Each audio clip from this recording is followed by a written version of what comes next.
নমস্কার, কেমন আছেন সবাই? আমি পূরবী নিত্যদিনের নিত্য নতুন ভ্লগে আপনাদের স্বাগত জানাই। ভিডিওটি দেখে বুঝতেই পারছেন কোথাও একটি ঘুরতে যাচ্ছি। চলুন তবে আজ আপনাদেরও নিয়ে যাই আমার সাথে।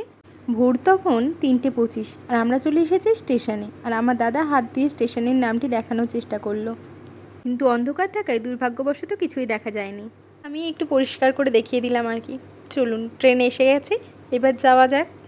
বলছিতে ট্রেনটির সময় ছিল 3:45, কিন্তু ট্রেনটি 10 মিনিট লেট করেছিল। জানেন তো আমরা যখন বাড়ি থেকে বেরিয়েছিলাম তখন রাতের অন্ধকার, ওই ভোর 3টে নাগাদ। আর দেখুন চোখের সামনে কেমন সূর্যোদয় হলো।